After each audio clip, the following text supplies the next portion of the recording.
Good morning, everybody. Welcome to the CalPADS information meeting. Today is April 6th, 2021. And as you can see, you can download this presentation from https://csis.ficmat.org/resources. Hope everybody's doing great today. Okay, our presenters today will be the fabulous Paula Mishima, who's an administrator in the Educational Data Management Division. My name is Brandy Howdigi. I am a business analyst and technical lead in the CalPADS operations office. Sasha Takachev is the newest member of the CalPADS team. She's an information technology associate with the CalPADS operations office. And then from our wonderful partners at CSIS, we have Angela Ratty and Martha Friedrich, who are client services architects and client services officer. All right, here's our agenda today. We're going to go through some general updates. We're going to talk about the 2021 Fall 1 and Fall 2 data uses. We're going to give you some updates on CalPADS support. We're going to go over the end of year submissions for 2021, the adjusted cohort graduation rate report and extract changes, and finally, some support tips and resources. And with that, I'm going to turn it over to Paula Mishima for some general updates. Great. Thanks, Brandy. So good morning. So these are the topics I'll be covering.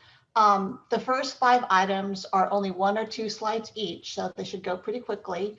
I'll provide updates on the Governor's Cradle to Career initiative, and then a favorite topic of us all, CalPADS performance.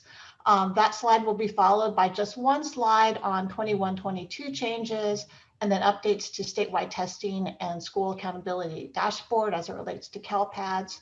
The only topic that is of some length on this agenda is PEBT. And then Sasha will introduce the new Armed Services Vocational Aptitude Battery Reporting System. I wanted to provide a brief update on the Governor's Cradle to Career initiative, in part because I know some of you are wondering if, how, when this effort will impact what you do.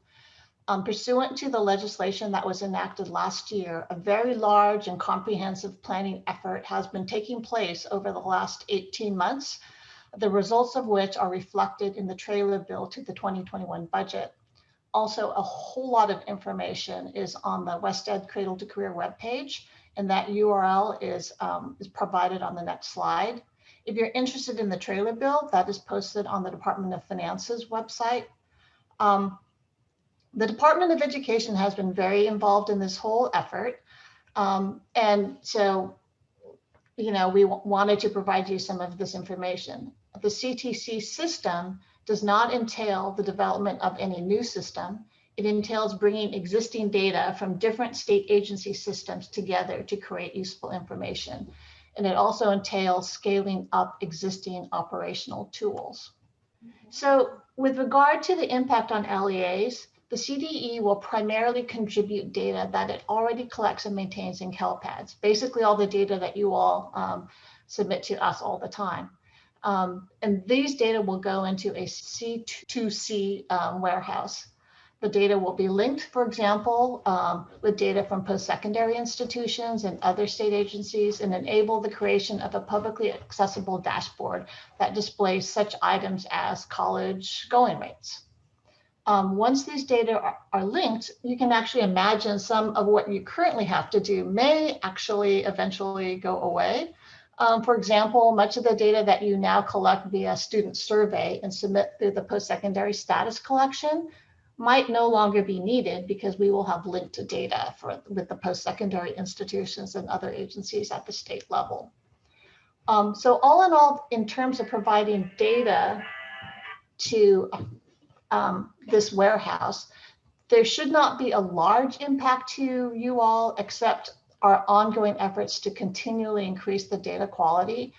And perhaps there's going to be addition of 1 or 2 data elements as we go along, such as collecting the parent education level for each parent, something which we're planning to do, but not until 2022-23.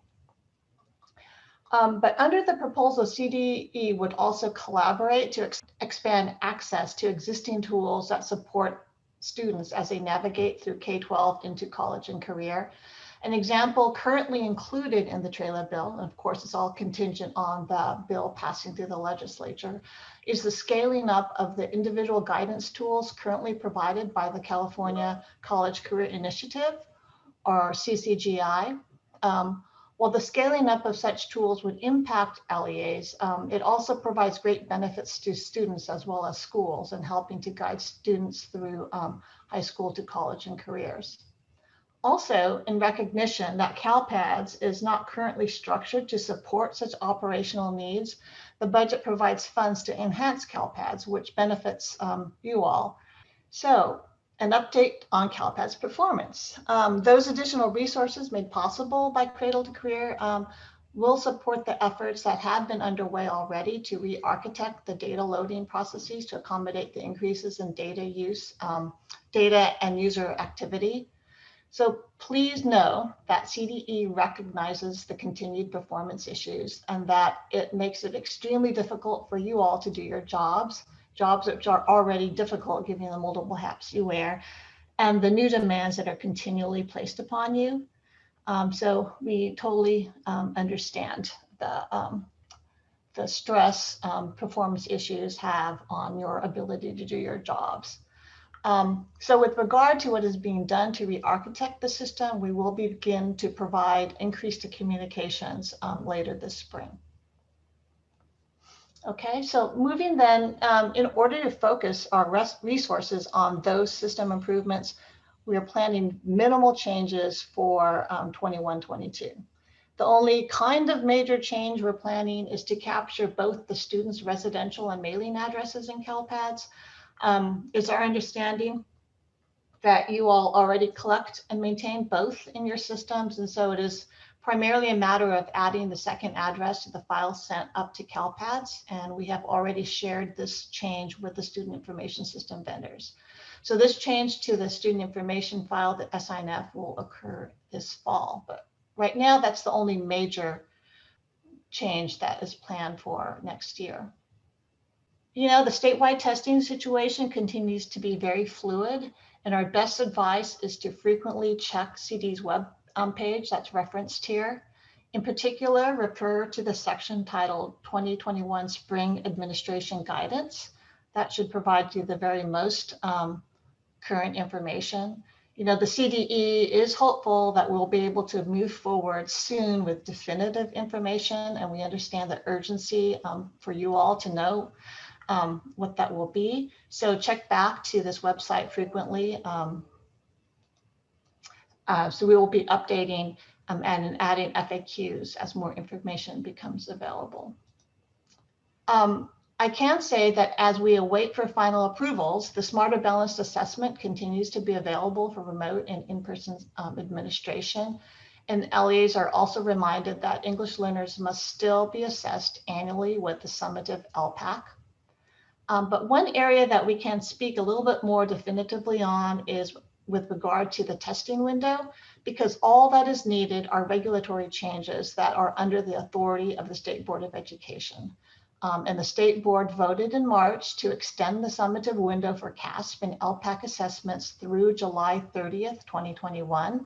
And these changes to regulations have been submitted to the Office of Administrative Law for final approval, which is expected by the end of this week or early next week. So in anticipation of the approval of those regulations to extend the testing window, we've already been in discussions with our assessment vendor, ETS, to determine how best to accommodate this extended window. So the current plan is to make the June 30th, 2021 feed of student enrollment and exits from CalPADS to the Test Operations Management System, or TOMS, the final feed for the 2021 school year. This means that students that are enrolled on or prior to June 30th and whose exits are null will be included in TOMS, and therefore those students will be able to test during July. So what this means is that if you plan to test in July, and not all EAs will do so, but if you're an LEA that does plan to test in July, you should wait to exit students from CalPADS until July 1 or after. Then you may exit those students with the appropriate June exit date. I would also note that while we have always requested that LAs not submit summer enrollments to CalPADS, you may do so only if it is a June summer school enrollment and the site is the same site where the student was last enrolled in the 2021 school year. Enrolling in another site will impact the reporting of the student's results. Okay, so then moving on from testing to accountability, with regard to accountability and whether the data you will soon be submitting for end of year 2021, whether it will be used for a new 2021 dashboard. Similar to testing, we're waiting final approvals and statutory changes. However, last year probably provides a good indication of what will happen this year. The state board did direct the department to apply for a federal accountability waiver. And if approved, statutory changes must be made to align our state accountability requirements. That is, we need legislation to suspend the dashboard and use dashboard and to suspend using dashboard indicators to identify LEAs for differentiated assistance. If last year is any indication, a typical dashboard will not be produced in 2021. That is the big dashboard with all the colors and so forth. The CDE, however, will likely be required to post data in some manner. Just remember that for the 1920 data, with the exception of chronic absenteeism, was posted and is currently posted on DataQuest. So if required to again post data in 2021, CDE right now is contemplating reporting the data through some sort of modified dashboard, but it won't be the official dashboard that you've seen in the past. Therefore, bottom line, it continues to be really important for LEAs to submit and certify their 2021 end of year submissions. Okay, Brandy, I don't know if there's any questions before I move on to PEBT. Yeah, there's a couple of them. So one was about the cradle to career and how we will be collecting post-secondary work and employment data through cradle to career. Are there any talks about that? Yes, well, we won't be collecting it, but the data will be coming from UC, CSU, community colleges into this warehouse where it will be linked. Therefore, we'll be able to link K-12 graduates, for example, to where they ended up either enrolling or applying and so forth. And what about employment? Eventually, then it will be linked to employment. Okay, so because we'll be working with EDD. EDD, correct. Okay. And then pretty much all the other state agencies, Department of Social Services, Health Services, there's the agency that currently collects certifications. You know, they hope to eventually submit data to the warehouse. And then a couple of people have started to ask this question, and it's a good question. For purposes of the assessments and districts that intend to administer assessments after June 30th, does that mean, or will CalPADS consider the E-155 exits as currently enrolled because they're expected to return? Will those kids still show up as eligible to test if they submit E-155 exits? And I think the answer is no, correct? In June, right. Right. So if you're planning on exiting your students with E-155s and you're a district that intends to administer assessments after June 30th because of the extended testing window, please do not submit any of those exits until after June 30th. You can go ahead and submit them after that, even E-155s. And I would add that there is a certification error in EOY3 that says you have not exited your prior year students. And just ignore that validation until you do complete your testing, and then you can exit your kids. So you as an agency has to know, are you testing? And if so, don't exit and know its impact while you're trying to also work on end of year. So a little bit of a juggling act for everybody. Anything else, Brady? Is that it for now? could you please confirm at this point that CASP, ELA, and math are still required for LEAs to administer? Yes, but that's where I would refer you to the FAQs on the website. The state board basically have approved using other assessments, but that all has to be confirmed through statute. So I would refer you to the website for that. And there was also this question kept coming up as well when we were talking about the changes we were adding the mailing addresses. A lot of you heard through the grapevine, because we had disseminated some information through a county office work group that we have, that we were planning on collecting the parent highest educational level for both parents or guardians. And initially we had intended to do that this fall, but we have decided to delay the collection of the parent ed level to 2022-23. Okay, so it's a year out. And if we do that, we're going to give you lots of heads up so that you can change your enrollment forms. So just remember, parent ed level, we delayed that to 2022-23. So it's status quo. Moving on. Go ahead and to yeah. PEBT. Okay, so the next 9 slides provides background and information about the PEBT program. Last year we didn't provide you all, the CalPEDS folks, a lot of background information, in part because the program was primarily administered by the California Department of Social Services, or CDSS. In retrospect, it would have been probably helpful if we provided you a little bit more background and context, because we know that you all get lots of questions all the time. Thus, we are devoting a little bit more time to PEBT in this sim by providing information that may help you respond to some of those questions that you're probably already getting. I know we see a lot of questions on the through service test tickets.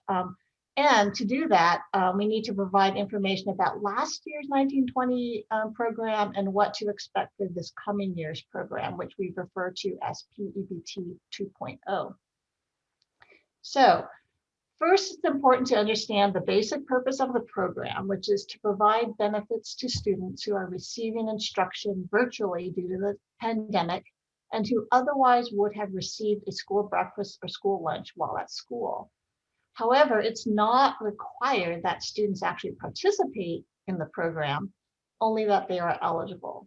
However, it is required that they are enrolled in a school that is actually participating in NSLP. That was probably one of the more confusing pieces last year. So in California, we are working collaboratively with CDSS on the program, but CDSS is the lead agency. So turning first to the 2019 program, we provided benefits for March 2020 through June 2020 for school-aged children.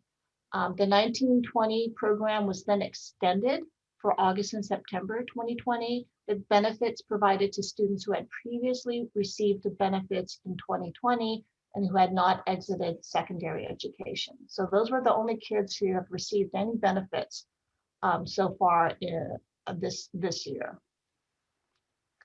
So for 2021, PEBT and beyond, states can submit a new plan, and this time they can issue benefits for school-aged and childcare-aged children. So that's the difference. But we are still waiting approval of our PEBT 2.0 plan. But what we can say in terms of what we believe will be eventually approved in that plan is that we are going to administer the program differently than we did in 2019-20. We'll identify school-aged children based on CalPADS data, and we'll mail the PEBT cards based on student addresses maintained in CalPADS. So this is a change. For the new child care age component, we'll identify children based on their participation in CalFresh. And CDE will not be involved in identifying the child care students or kids for PEBT. So no CalPEDS data will be used for child care age children. So that's a very high level overview. So returning, I want to talk a little bit more again about the 1920 PBT because we are getting questions about this. For this allocation, this is basically the August and September allocation, which was sent out fairly recently. So for this allocation, cards were sent for August and September just to those students who had received benefits in 1920 and who had not exited secondary education. No other cards have been mailed yet. If the student was eligible via direct certification or because they were a foster, then the addresses in CDSS systems were used. Otherwise, the addresses that families provided on the PEBT application were used. Newly eligible students in August and September who are not included in this extension allocation, they will be included in the 2021 PEBT 2.0, and they will receive benefits retroactive to August or September. So basically, if you have a family who received benefits in 1920 and they didn't receive the August and September allocation, they will. There's also a help desk line, however, who they can call if they think that the reason they didn't receive those August and September benefits was because there was an issue with the address. So if they believe they're in that situation, they can call the PEBT helpline to confirm if they were mailed a card, and if necessary, they can update their address at the helpline. Otherwise, if eligible, families will receive those benefits retroactive to August, September of 2020, once we start allocating benefits under PEBT 2.0. Okay, so now moving to the new program, which school age students are eligible. So this table basically summarizes the eligible students. Students have to be in grade K-12 and they have to be either 22 years old or less. If a student is enrolled in a school that's participating in the National School Lunch and Breakfast Program that is operating under a community eligibility provision or a provision 2 or 3, they are eligible. That's regardless if they're individually eligible. As long as they're enrolled in a provision school, they are eligible. If the student is enrolled in a participating school, but it is not on a provision, then the student has to be individually eligible. And they can be individually eligible by having had one of the following records in CalPADS at any time between July 1, 2019 and June 30th, 2021. So basically, we're being allowed to go retroactive all the way back to 1920. Okay, and all they need is a record 181, 182, 135, or actually that should be homeless program should be 191. That's at any time between that time period, or they needed to be identified as foster in CalPADS or directly certified through CalPADS. And the other way is if they were enrolled in a provision school in 1920. So really the eligibility criteria for PEBT 2.0 is pretty broad. So as long as they have any of those records in CalPADS, they should be included in PEBT 2.0. As stated earlier, PEBT 2.0 will be administered differently. In 1920, only students who were directly certified or foster received benefits without applying. All other students, if they were eligible, had to actually apply through an application process administered by CDSS. CDE provided CDSS a list of the eligible students, and when the family applied, CDSS basically looked at that big list, and if they were on the list, they sent the benefits based on the address that was on the application.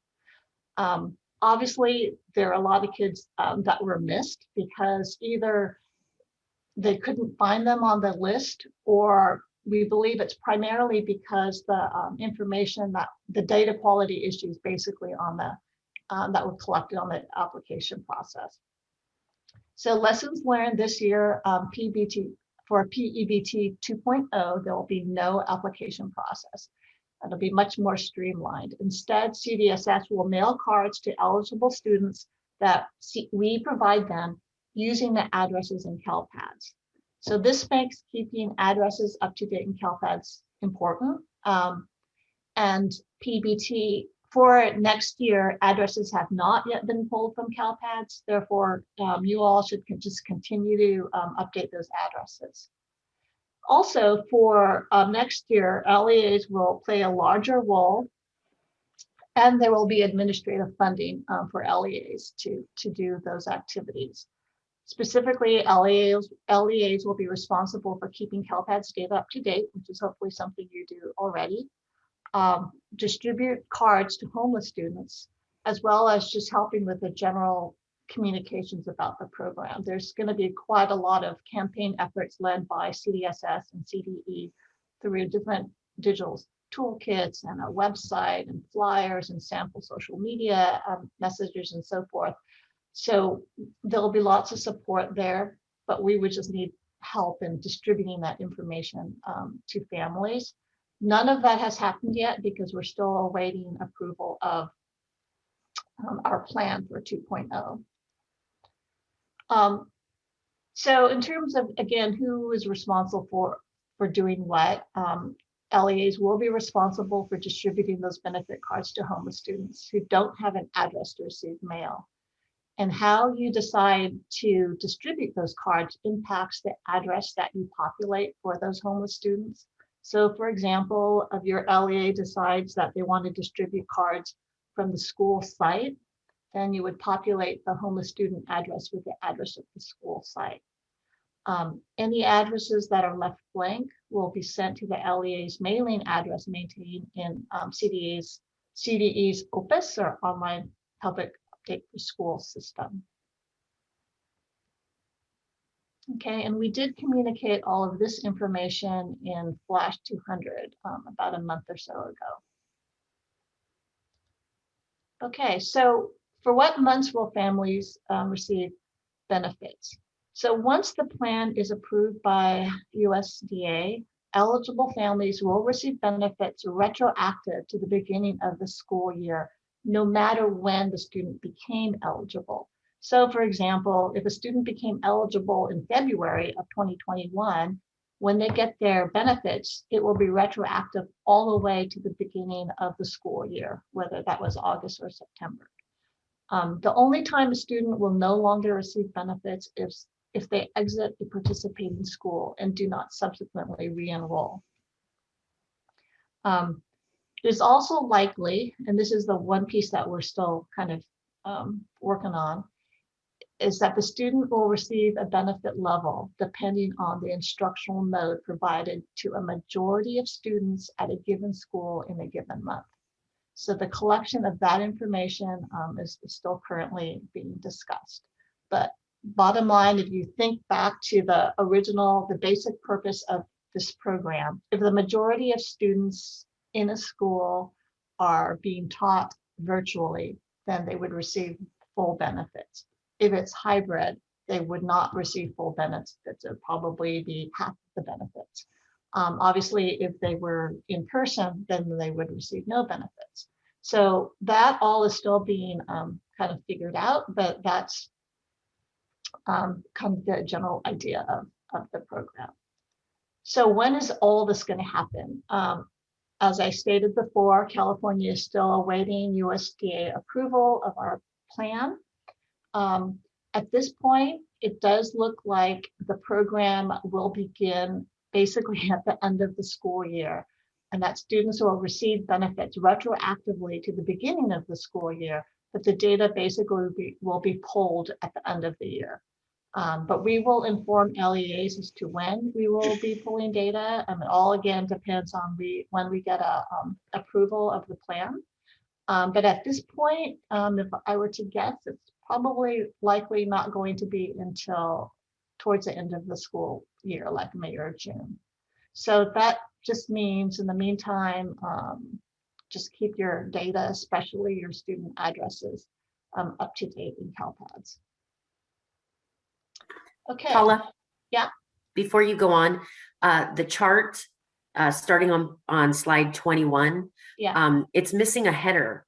So what are the, it says students are eligible if, but it doesn't say like, what are those two Okay, so it columns means mean? that if, meaning a student is currently in grade K-12, there's a little X in both. That means they need to be in grade K-12. Does that make Right, sense? but what do the two X's mean? The There, two X's? right, see, there's two columns. Is Yeah. there like a header that's Oh, missing? oh, yeah, that is missing. Okay, well, it just means that either if you're on the left, this column, if you're on the left-hand column, you need to be in grade K-12, you need to be 22 years old or less, and you need to be enrolled in a provision school. Those are the three criteria that you need to meet. Okay, but does that make sense now? I mean, in me explaining it, or to be eligible, you need to be in grade K-12, 22 years older or less, or have a program record in one of those areas or directly certified or so forth. If you're not in a provision school. Right. There was actually a lot of confusion last year because there's actually a number of schools that are not participating in NSLP. And so people thought that kids, because they were eligible, for example, they turned in an alternative household income form, or they were migrant homeless or directly certified, that they would be eligible, but they were not because the school itself is not participating in NSLP. You have to be enrolled in a participating school. Student is currently enrolled in a school participating in the National School Lunch or Breakfast program that is not on a provision, and they're one of those things. Any other questions on PEBT? Yeah, there's lots of them. Is the same information being communicated to the nutrition services directors by our NSD? Yes, in fact, NSD is really the lead on this program. And so pretty much most of the information first goes to the food service director folks. And are all districts going to be required to fill out the meal eligibility, the NSLP forms? I'm assuming for the upcoming year. Well, hopefully for 2021, they've already done so because they needed to do so for LCFF purposes as part of Fall 1. But they can continue to, if they haven't for some reason done so, they can continue to do so. Or use alternative household income form. Also, can you clarify what does school age children mean? What is? It means they're in grades K through 12. Okay, so school age children means K-12, folks. Right. Also, so in other words, any preschool kids who happen to be in CalPADS, they're not included. CDE is not providing any information about school age kids. That's all CDSS based on whether or not their families are participating in CalFresh. Okay, so we're not providing them with preschool enrollments, is what you're saying? Correct. Okay. And then there were some, just to be clear, because we get this question all the time also, there were lots of families that did not receive their PEBT cards. So if they've confirmed that the address in the SIS is correct and it's correct in CalPADS, what's the next step? So that's what's so confusing, because when they say they did not receive their benefits, I don't know if that means they did not receive their August and September benefits, which was a separate mailing, or they didn't receive any benefits at all in 1920. So we have to first understand that piece. So we do know that in 1920, there were a lot of students, families who were eligible, who may not have received benefits because either they did not apply through the CDSS online system, or they did apply, but CDSS could not match them with the data we provided of eligible students. Okay, so there were a lot of students in that category. So I didn't put this in the slide because it is not yet confirmed, but we are looking, asking for an amendment to last year's 1920 program to basically nail all of those kids who were eligible but who did not apply to mail them cards for 1920 benefits, but that has not yet that amendment hasn't been approved yet. So if that does get approved, we'll send out communication that will be mailing additional allocations for 1920. So again, that was the problem with last year's program. CDSS used an application process, and that made it really difficult to match students who applied with students who we found eligible in CalPADS. And a lot of you are asking the following question. Just want to make sure you understand that if a student is school age and enrolled at a CEP Provision 2 or Provision 3 site, all students at those sites are eligible, correct? Correct.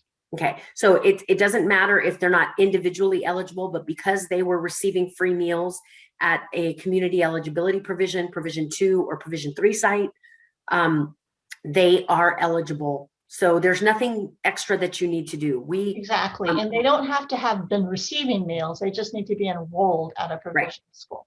Right, so there's nothing that you need to do. Right, so it's basically those 3 X's on the left, the middle column there. Okay. I think you can go ahead. I'll try and answer some of these just okay separately. So I'm going to turn it over to Sasha.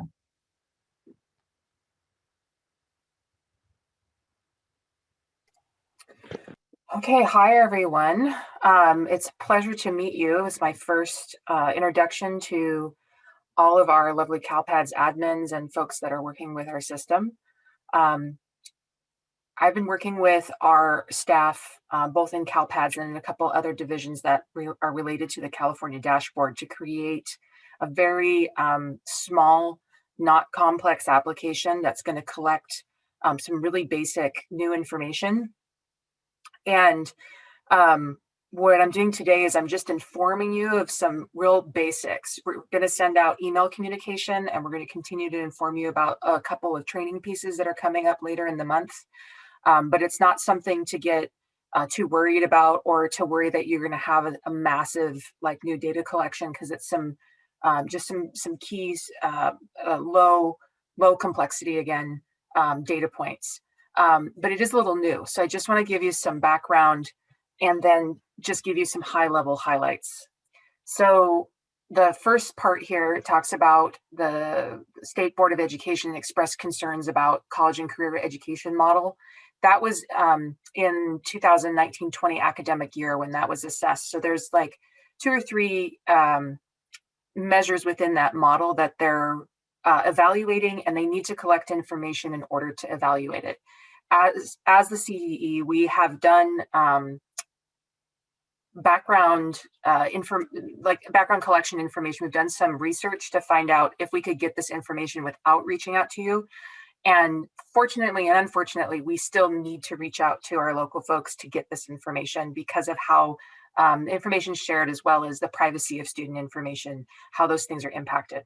So starting in this academic year, we're going to request the ASVAB Armed Forces Qualification Test, called the AFQT scores.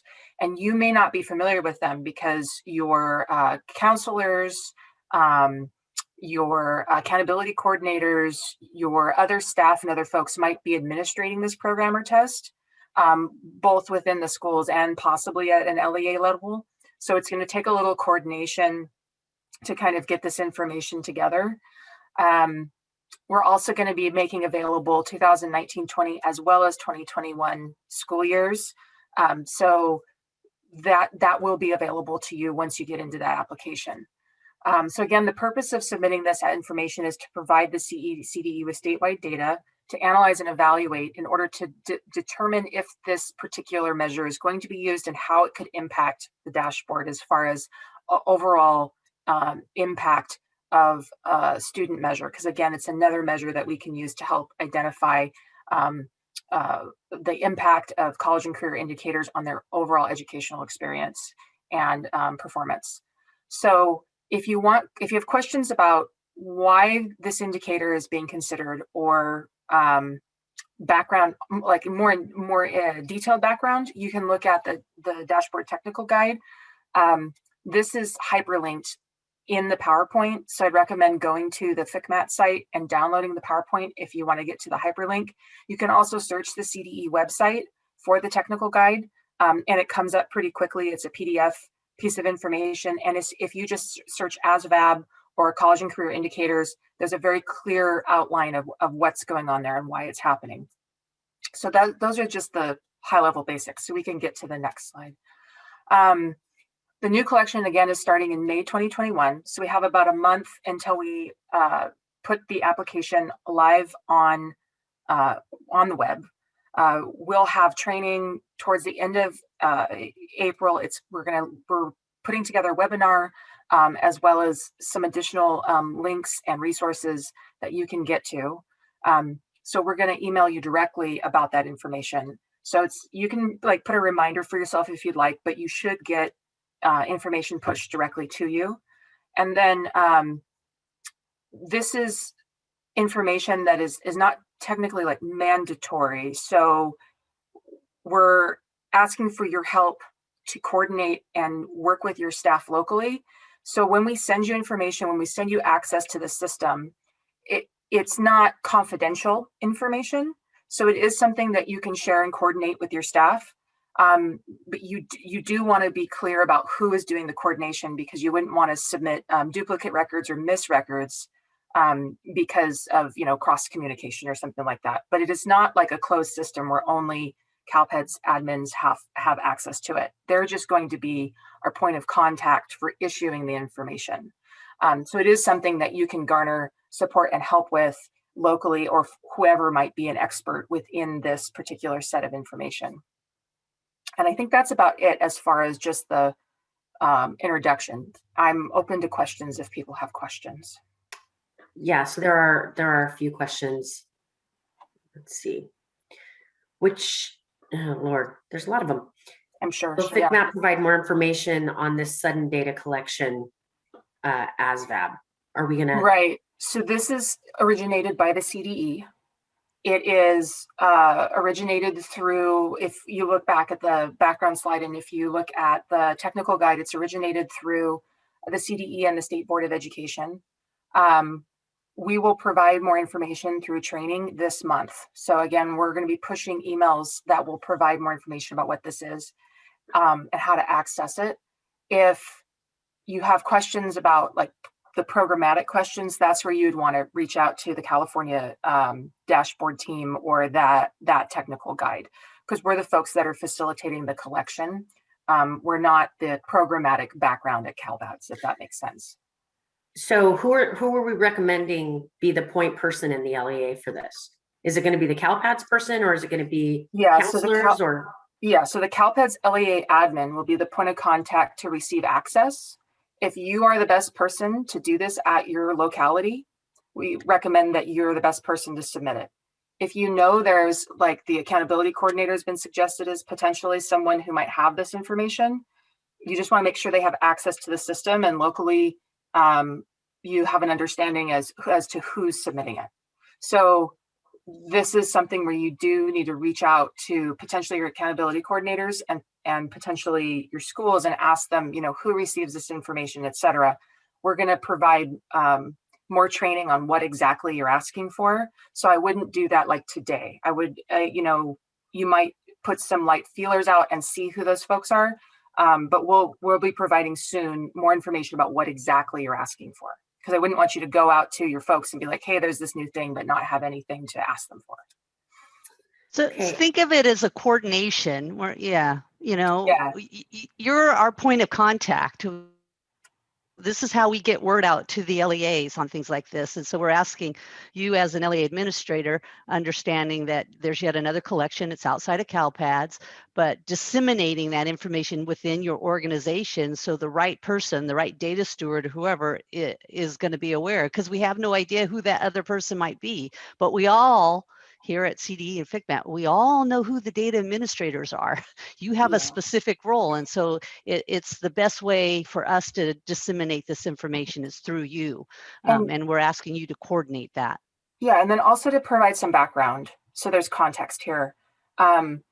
This is being evaluated, and if it is accepted as something that we are going to continue to use in the future, most likely it will fold into the CalPADS file set. And so what we're doing is we're creating a opportunity to provide a transition period. So this may feel sudden because it's the first time you're hearing about it, and we have about a month of lead time before we actually submit. But what this actually is a transition period through this process. So I just want to let folks know that we're reaching out to you again as a point of contact, and we're walking through this process potentially towards adding it to the CalPADS system, but we're not there yet for a variety of reasons. Okay, so some folks are asking, does this mean that we have to work with our counselors and site staff to collect scores for 1920 and 2021? We're making that available, both 1920 and 2021, and the programmatic staff would like to get data for both years if possible. The answer would be yes, you want to work with whatever programmatic staff is collecting this information. So if they have access to that and you can add it, great. I don't have a more enforceable communication. And is it I hope only that for makes sense. grades 9-12? Yes, it's only for high school students that have taken the test, because it's only for the high school students to actually, they're the only ones that are eligible for it. And I would say for people to think of this as an added benefit for your organization to demonstrate how many more students are college career ready. It's something that they want to evaluate. And Martha cut out there for a second. I think the other thing to put out so that they can, have more data to do that evaluation. Yeah, and also to kind of reassure you, this information can be garnered through a file format. So, we can't speak to how each locality does it, and even if it's administrated at each locality, right? So this is a program that may not even be administrated at half or 3/4 of your high schools. So when we're assessing the impact, it may not be that every single school that you're dealing with even administers this program.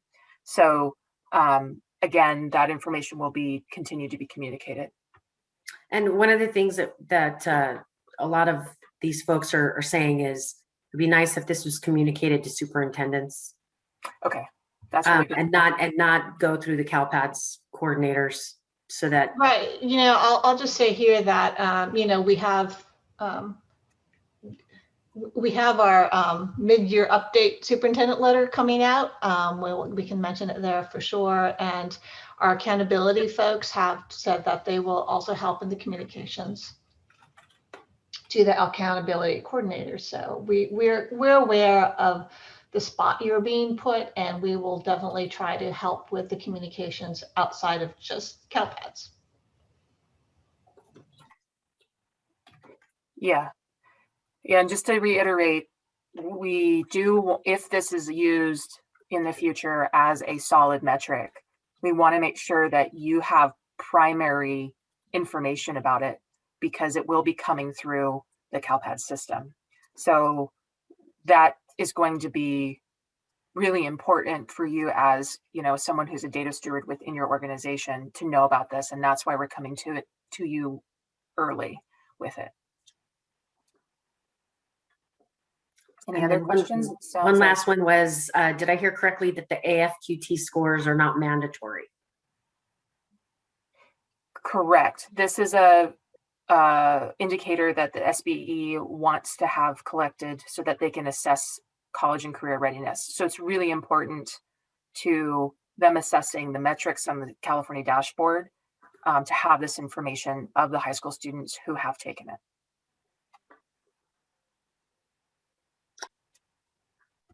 Thanks, everybody. Okay, I think it's back to me for a few more slides and then the break. I want to say congratulations. Yeah, Okay. you know what? Everyone here can chime in with a congratulations. We know it was a hard one, especially fall two. So we definitely very much appreciate your work. Um, and we really mean that. So I wanted to follow up with just some follow up to the data that you all did certify for this fall one. First, as you know, you certified data for fall one in December, and that forms the basis of the unduplicated pupil percentage used to determine LCF funding for the first principal apportionment, which is known as P1. And this year, you may recall that we briefly put those UPC counts up for you to preview during the amendment window. But then it was taken down. And this was because there were errors, not in the data you all submitted, but in the CalPADS extract used for the P1 calculation. And so this resulted in incorrect unduplicated pupil counts that were previewed for you during the amendment window. So our fiscal folks communicated that because there was insufficient time to address those errors before the date that the P1 had to be released, and that's a statutory date, CDE communicated that it was known that there were errors in the data used to calculate P1, but that those errors would be addressed in P2, which would be based on the data that you all certified at the close of the amendment window. And we will definitely have corrected the errors in the CalPADS extract used to calculate P2. So yeah, so we apologize obviously for that kerfuffle, but P2 should be good based on the data that you all certified at the close of the amendment window. And just reiterating the importance of certifying that data is that any subsequent changes to CalPADS that impact LCFF can only be made through the audit process. This year, P1 was, or I'm sorry, the fall one data was particularly important because it was used for another funding purpose, which is allocating the AB 86 COVID relief package funding, which is made up of some big bucks there of $6.6 billion. So the data, again, that you all certified as part in December was used just for the estimated allocations that are currently posted. Those will be revised to final allocations based on the data you all certified at the close of the amendment window on February 4th. And unfortunately, the statute, AB 86, doesn't provide any way for that data to be further updated or amended. So when those final allocations come out for the distribution of the COVID relief package money, those will be final. Okay, so moving on to some fall two data that are used for assignment monitoring. So up here, you'll see the tentative timeline for when those data will be put through CalSAS, and you all will be able to, or not you all necessarily, but your credential analysts and your HR folks will be able to address any exceptions through the CalSAS system. It all depends on, obviously, when CDE gets our data to CTC for them to put into CalSAS, but this is currently the deadline for that process. And if this timeline changes at all, we will let you know for sure. In the meantime, and this is something that we will communicate to superintendents because this is not, we understand, under your purview, but you end up getting the brunt of it during fall two when these processes haven't been done. So we just have a slide here, and we'll communicate this more broadly to to the superintendents as well as your HR, credential analysts, and curriculum and instruction staff, that there's a lot of activities that they should be engaging in now that will increase the quality of the data that's submitted in fall two for 21-22. And you might review or have them review Flash 201, which identifies some of the common issues that were found as exceptions in CalSAS this past year. But I think many of those exceptions can be avoided by making sure your LEA has processes in place that basically ensure that teachers have valid credentials and authorizations that are up to date, have those temporary county certificates if needed applied for, and your local board to have approved local assignment options that are valid prior to when teachers begin their teaching assignments. Okay, these should be done before school starts. And if that all happens, then those credentials and authorizations and certificates and LAOs will be valid on census day, which then will avoid a bunch of exceptions in CalSAS. So that is, again, something we understand that's not it's nothing you have control over as CalPADS folks, and we'll be communicating this to more broadly at the LEA. Then finally, the last slide are just a couple other areas that can help reduce the CalSAS exceptions. And these are activities that can be done now, which is one is working to reducing to the extent possible the use of the generic seeds by putting in place processes to collect the data required to report the staff demographic record for contract teachers, and also requesting your curriculum instruction staff to really look at the mapping, especially for new courses, into the appropriate state course codes and that they have the appropriate course attributes. We know that, a lot of master schedules and so forth are determined in the springtime for the coming fall. And so those curriculum instruction staff should be now making sure that courses are appropriately mapped. Okay, so I don't know, Brandy, you're kind of like been going to a lot of the sessions on this. I didn't know if there's anything you wanted to add. About CalSAS? Yeah. The only thing is, we know that it's really, really important, or I will say that it's really, really important that not to say that you're not, but to work collaboratively with your credential and HR analysts. Also, we're working on developing sort of a training with Los Angeles County Office of Education that it will hopefully be more of a workshop for your credential analysts to help them be better informed about what it is they need to be looking for in the CalPADS reports that are certified we're certified as part of Fall 2. And so the hope is to be able to disseminate that training out to all of you once it's completed and refined. So there's help on the way.